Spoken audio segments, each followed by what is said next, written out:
So, two fish are in a tank.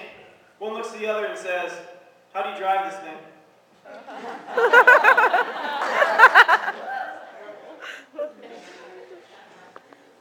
So, these two guys escaped from an asylum. There we go. They escaped from an asylum, climb up onto the roof. One of them is skinny, has a flashlight. The other one's, let's say, a little poorly. The skinny guy jumps over to the next building to the left. You know, easy jump, not too far, but the fat guy isn't so confident. So, you know, he yells over, "Hey, I can't make this jump."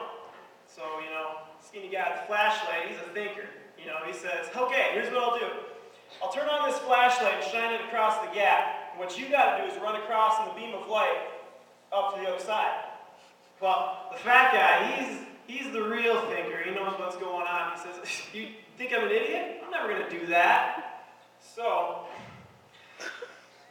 the skinny guy with the flashlight, he says, "Well, why not? Well, come on, you should be able to get across there. That's a piece of cake." And the fat guy, "Well, you turn off the flashlight halfway across, so I won't be able to get there."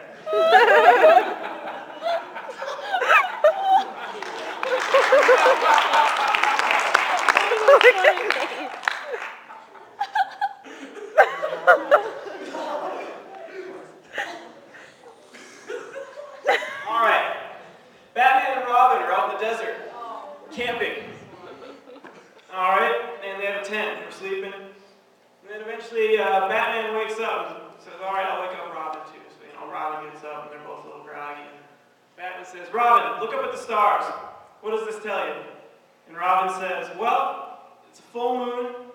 You can see Orion's belt and various other constellations." And gives this long explanation about stars and whatnot. You know, he's trying to impress Batman because he's got something to prove. Because he's wearing tights. Anyway, so Batman, you know, he's thinking like, okay, you know, that's not bad. But, you know, is there anything else? And Robin says, "Nope, that's it. That's all I got. What do you think, Batman?" And Batman just sits there quiet for a minute and then says, "Robin, I think you're an idiot. Someone stole our tent."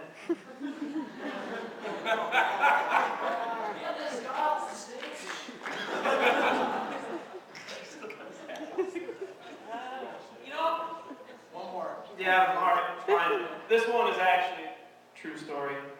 So, all right. I'm 5'7", I weigh 160 pounds, and you might wonder, how is this kid on the football team? Well, I'll tell you how. It all begins my sophomore year of high school. I was maybe 5'4" at best and about 130 pounds.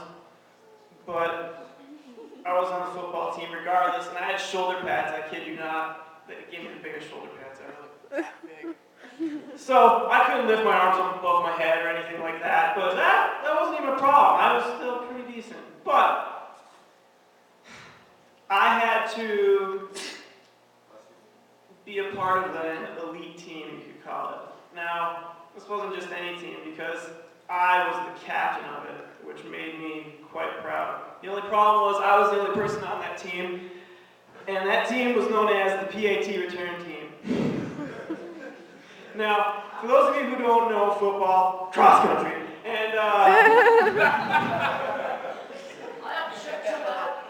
What is he talking about? Scott. Dude, the emphasis know more about football than me.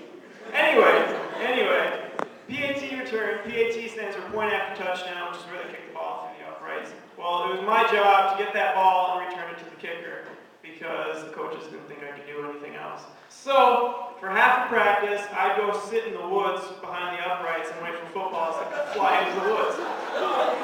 But the only problem was, you see that balcony up there? I had to sit underneath a very steep hill because as soon as you stepped off the practice field, it went into the woods and then down into a swamp.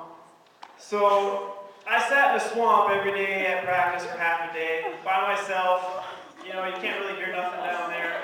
And I just wait for footballs to fall off the canopy every single day. It was just raining footballs. Hallelujah. And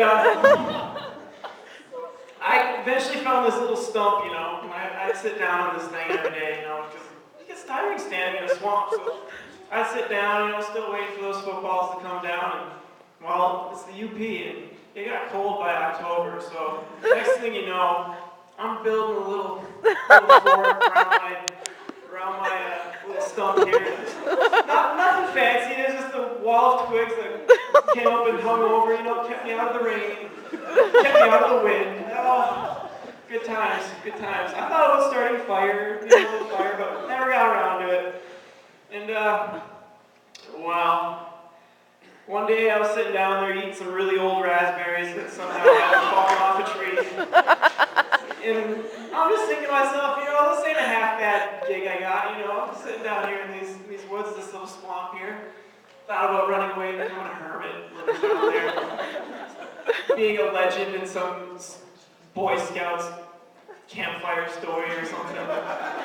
And you can still hear the little midget out in the woods every once in a while, crying for the football career that he never had. But I digress. So, I'm sitting down in my little fort and I'm enjoying myself, Got some raspberries. It's a good day. And then all of a sudden, this football comes flying through the canopy and just smashes my fort, destroys it. And I blocked like 5 footballs that week, just like, knock them over, think, oh good, I'm safe. But that one demolished it.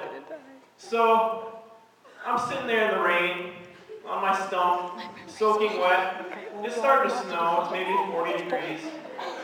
And I'm thinking to myself, I'm gonna die down here. I don't have any means of surviving. I'm all out of raspberries, and my fort is gone. So, fast forward about 2 years, somehow I fooled this guy, I think his name's Otterbein, into thinking I'm a really good football player. And now, I got it made. I get to do PAT return team for Hillsdale College. Yeah.